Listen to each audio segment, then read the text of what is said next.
Je vais donc partir du cas Billy Milligan, dont il existe une série sur Netflix, qui s'est inspirée d'un cas qui existait vraiment. Mais, comme souvent dans le cinéma, il raconte le côté sensationnel, n'approfondissant pas du tout l'aspect psychologique. C'est sur cet aspect que je vais me pencher donc.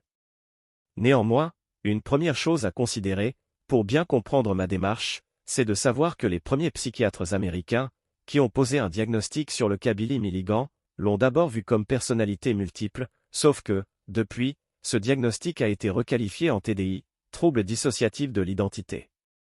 Mais, pour ma part, je conteste ce diagnostic, et je pense qu'il s'agit d'un cas de possession, ou plutôt de ce qu'on nomme transmigration d'âme, en anglais des walk-in. Le mot le plus approprié serait en fait cohabitation d'âme. Car walk-in veut parfois dire que l'âme de départ s'en va, évitant un suicide, comme dans le cas supposé de l'aube sans rempart. Alors, voyons d'abord quelle est la différence entre ces deux diagnostics, celui de personnalité multiple et celui de TDI.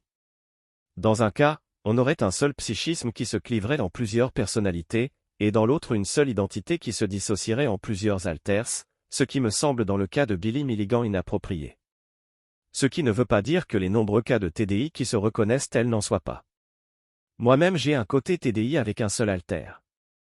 Car on peut cumuler les deux. On peut être TDI, et en même temps cohabiter dans notre corps avec d'autres âmes. Et il se pourrait que ce soit le cas justement de Billy, c'est ce que je vous propose d'investiguer ici.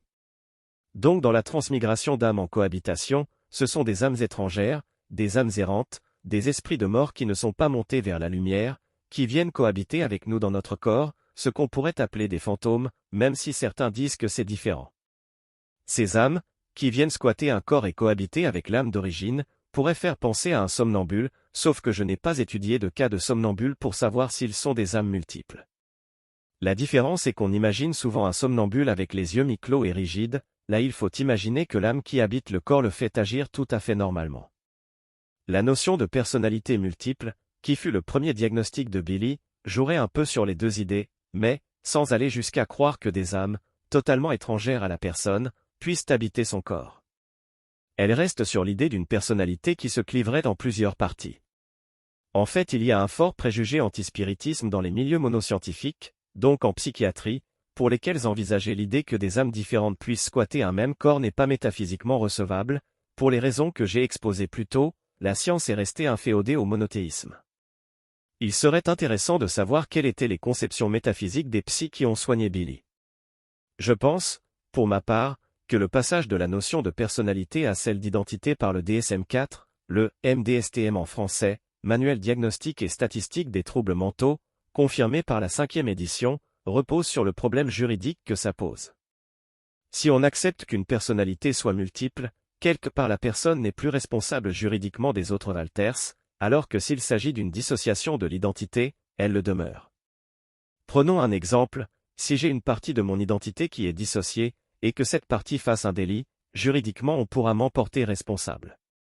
Alors que dans le cas d'une notion de personnalité multiple, je pourrais, comme l'a fait à son époque Billy Milligan, invoquer le fait que ce n'était pas moi qui agissais, donc que je ne porte pas la responsabilité juridique de cet acte.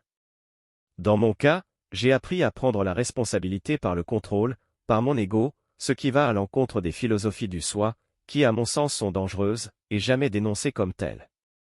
Il m'est arrivé, une fois seulement, de faire une chose que je n'assumais pas, mais c'est dans une circonstance tout à fait exceptionnelle, où, pour vérifier si ma théorie fonctionnait, j'ai laissé les autres âmes agir à leur guise, pour voir ce qu'elles allaient faire.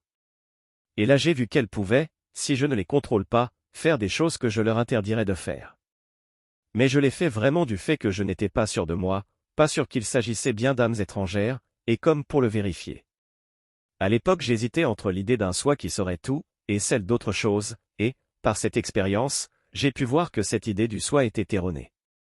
J'ai appris cependant que ce que je croyais être une partie de moi, relevait d'une autre âme, ce qui n'est pas une mince affaire à assumer, quand on découvre qu'une telle chose peut exister en nous.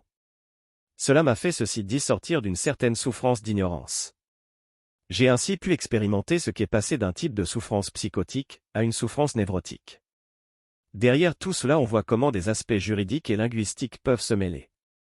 Différence entre personnalité et identité. Identité, le mot identité a pour racine identique, ce qui évoque ce qui reste constant et reconnaissable à travers le temps et les changements.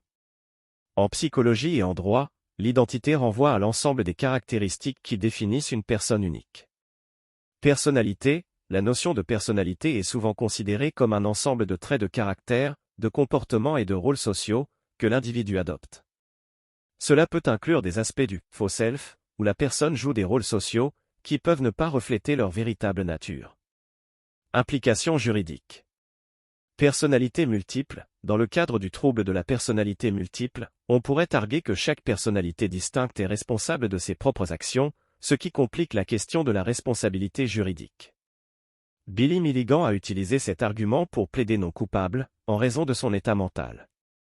Trouble dissociatif de l'identité, TDI, en requalifiant ce trouble, les professionnels de la santé mentale ont cherché à mieux décrire la nature fragmentée de l'identité de l'individu. Cela permet d'attribuer la responsabilité juridique à la personne dans son ensemble, même si elle présente des identités fragmentées. Cela oblige tout individu à prendre la responsabilité de qui habite son corps, par son ego. Évolution terminologique. La transition de la notion de personnalité multiple à celle de TDI reflète une volonté d'inciter les gens à prendre la responsabilité de leur corps, qu'importe ce qu'il habite, donc de faire attention qui ils accueillent, pour prendre en compte les implications juridiques et sociales. Cela permet une application plus claire des responsabilités juridiques, et oriente dans quel sens doit être menée la psychothérapie, contre les philosophies du soi, qui vont dans une toute autre direction, et qui sont dangereuses. Alors, dans mon cas, comme je l'expliquais ailleurs, je me considère comme un starseed. Ce qui veut dire que j'arrive avec une conception de l'humain qui n'est pas celle qui existe sur la Terre. La question va se poser pour d'autres starseeds, j'imagine, un jour, donc c'est bien qu'elle soit posée de manière claire également.